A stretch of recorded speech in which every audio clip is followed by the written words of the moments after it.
Di saat pandemi ini juga meningkat dengan kehadiran buku ini. Ya, kembali pada Tunasatag Bathik Sanak, yang berarti ini adalah konsep paseduluran khas dari orang Jawa.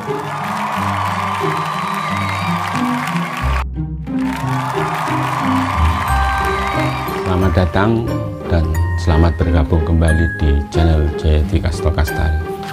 Saya barusan mendapat kiriman buku antologi sajak dan cerita pendek bertajuk Tuan Tanah Kamandaka dengan editor Mas Handoyo dari Wonosobo.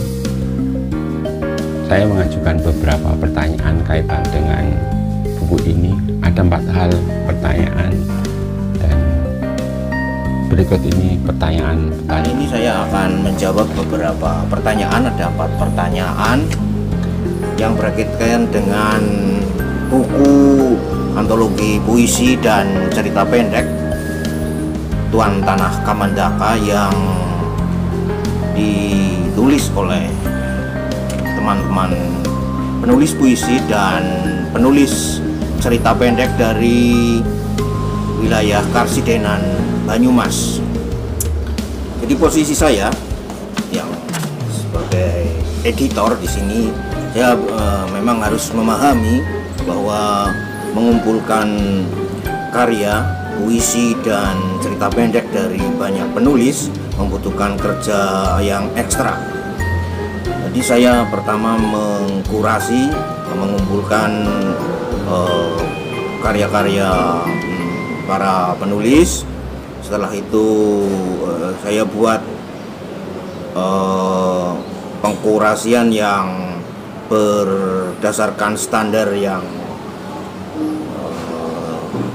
normal, artinya karya buku ini bisa diterima oleh pembaca, banyak dibaca, kemudian dari segi pemasaran marketing juga bisa masuk, kemudian tidak hanya itu, mutu dari tulisan-tulisan yang ada dalam buku ini, terutama puisi-puisi dan cerita pendeknya, itu juga berbobot sastra, berbobot nilai literer yang pakem. Banyak kendala dalam penyusunan buku ini, terutama dari segi teknis yang berkaitan dengan materi naskah, terutama dari teman-teman yang mengumpulkan. Ada yang begitu tertata rapi naskahnya, kemudian ada yang berantakan, sehingga saya harus kerja ekstra untuk selaku editor mengedit, kemudian harus dengan sabar mengkurasi. Ada yang masuk, ada yang tidak, terus ada hal-hal yang di luar teknis yang terjadi selama penyusunan buku Tuan Tanah Kamandaka ini.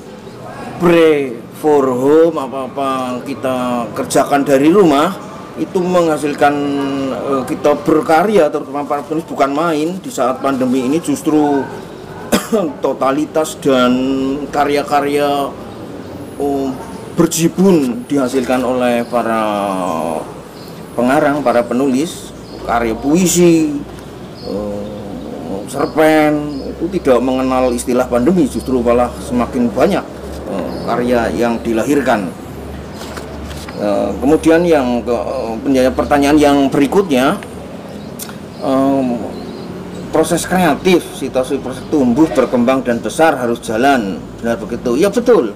Jadi ini semacam buku ini, Tuan Tanah Kamandaka ini sebenarnya sebuah catatan, kemudian pengarsipan karya, rekam jejak karya teman-teman, baik yang terutama sudah malang melintang berpuluh-puluh tahun di dunia kepenulisan, terutama di wilayah dari Karsidenan Banyumas, dan ya bisa dikatakan ini sebagai ajang silaturahmi, kemudian pengarsipan karya, kemudian agar ya setidaknya mudah-mudahan buku ini bisa bermanfaat bagi masyarakat, bagi pembaca, bagi perkembangan bahasa dan sastra Indonesia, lebih luasnya meningkatkan mutu hidup para penulisnya, kemudian mudah-mudahan ekonomi para penulis di saat pandemi ini juga meningkat dengan kehadiran buku ini. Ya, kembali pada Tunasatak Bati Sanak, yang berarti ini adalah konsep paseduluran khas dari khas orang Jawa. Terima kasih sudah bergabung bersama channel YouTube ini. Selamat membaca, selamat berkarya, selamat berkreativitas. Di beberapa pertanyaan, ada 4 pertanyaan yang telah dijawab oleh Mas Handoyo selaku editor Tuan Tanah Kamandoko. Buku ini bisa menambah referensi, bisa menambah koleksi terutama di perpustakaan keluarga saya. Ini ada beberapa buku yang juga dari berbagai penerbit, di penerbit di Indonesia, juga penerbit di Yogyakarta. Terima kasih Anda telah menyaksikan video ini.